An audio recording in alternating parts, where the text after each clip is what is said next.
Assalamualaikum warahmatullahi wabarakatuh.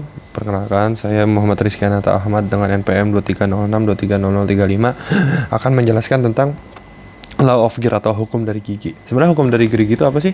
Hukum gigi secara umum menyatakan titik bertemu antara dua gigi harus selalu melewati titik tetap atau titik pinch point. Hal ini harus dipenuhi untuk menjaga rasio kecepatan rotasi antara dua gigi secara konstan.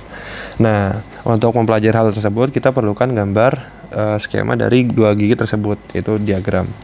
Yang pertama kita akan gambar giginya dulu, kurang lebih seperti ini. Lalu gigi keduanya seperti ini. Maaf, biar tidak terlalu lurus, kita hapus dulu. Oke, gigi keduanya seperti ini. Oke, maka ini titik ini akan menjadi titik pertemuan atau A. Kita simpulkan dulu giginya jadi kayak gini. Maaf, jadi kayak gini. Oke, nah titik ini adalah titik yang menggambarkan gigi tersebut atau O1, dan titik ini juga O2.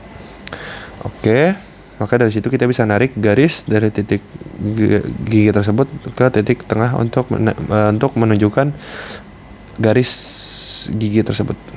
Oke, begitu juga garis ini. Oke, selanjutnya kita tentuin arahnya, di mana arahnya kalau dilihat dari gigi tersebut itu ke arah sana.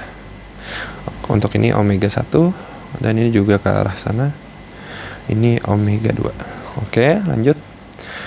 Setelah itu kita bisa menggambarkan garis yang jadi pembatasnya. Pertama garis. Oke, ini adalah garis tangan. Terus garis yang tegak lurus, itu garis normal. Oke, setelah itu kita bisa menambahkan garis untuk menentukan kecepatannya, di mana itu adalah garis di mana tegak lurus antara garis gigi tersebut. Misal garis O1 dari sini lurus, berarti kita tegak lurusnya di sini. Di sini O1 VA1. Oke, lanjut untuk O2, maka tegak lurusnya di sini VA2. Oke, velocity. Lalu kita bisa lanjut untuk menunjukkan garis tegak lurus dari garis normal ke terhadap garis gigi. Dimana ini garis maka akan tegak lurus ke sini terhadap garis normal. Oke, ini disebut dengan M. Lalu garis O2 akan tegak lurus terhadap garis normal juga. Ini disebut dengan N. Oke, lanjut. Habis itu kita tentukan radius dari kecepatannya. Untuk kecepatan gigi pertama itu ada di sini, dan kecepatan gigi kedua ada di sini. Oke, maka kalau kalian lihat dari O1 A dengan M dan juga O2 A dengan N akan membentuk sebuah segitiga, di mana itu akan membentuk sebuah sudut. Untuk sudut gigi pertama disebut dengan alfa, untuk sudut gigi kedua disebut dengan beta. Oke, lanjut. Setelah kita menggambarkan hal tersebut, kita bisa memverifikasi hukum gigi yang sebelumnya saya sebutkan, yaitu ketika VA1 dan VA2 bertemu harus sama dengan 0 atau resultannya sama dengan 0. Kenapa? Karena kalau tidak maka akan terjadi perpisahan. Misal gigi bertemu kayak gini. Nah, ini kan harus bertemu untuk menjaga kecepatan agar tetap konstan. Kalau tidak maka bisa jadi giginya tidak bertemu, sehingga akan menyebabkan pengurangan efisiensi dalam gigi tersebut. Oke, lanjut. Sekarang kita lanjut ke rumus, dimana sebagaimana yang tadi saya sebut, ini adalah intinya, ini adalah syaratnya.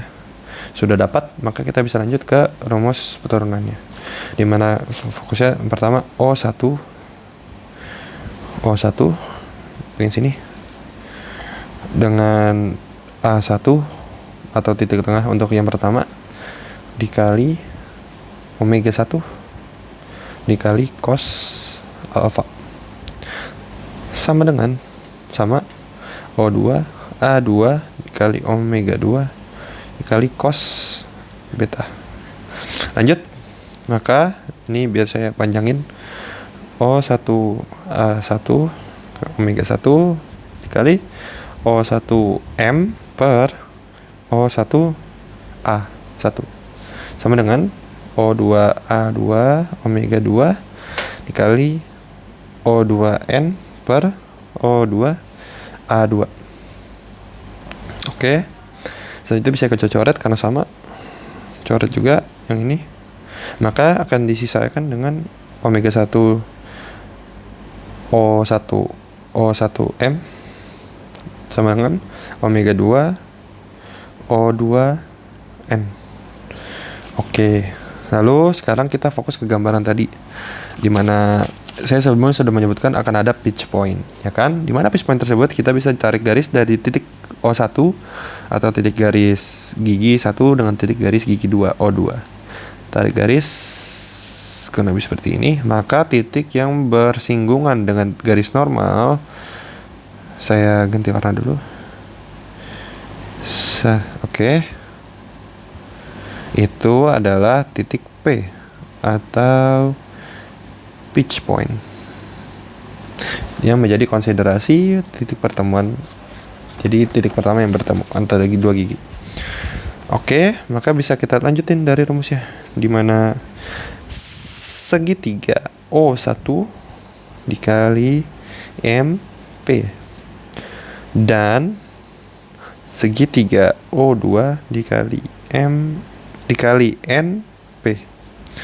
Oke, maka bisa kita jadikan rumus O1N O1M per O2N sama dengan O1P per O2P.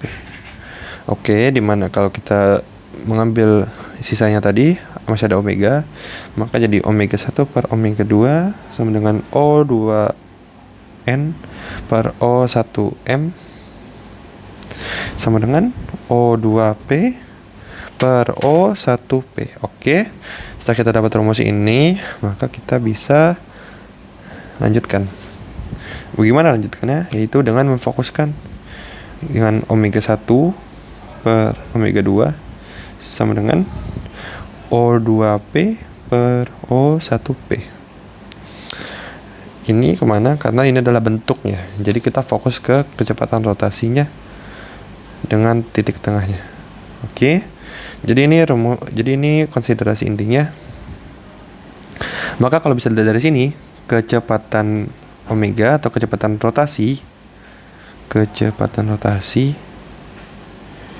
itu bergantung pada P1 dan P2. Yang berarti ketika titik P itu saling bertemu, maka kecepatan rotasinya itu konstan. Di mana hal itu yang diinginkan oleh gear 1 dan gear 2 agar efisiensi pekerjaannya lebih baik. Mungkin sekian dari saya, kurang lebihnya mohon maaf. Wassalamualaikum warahmatullahi wabarakatuh.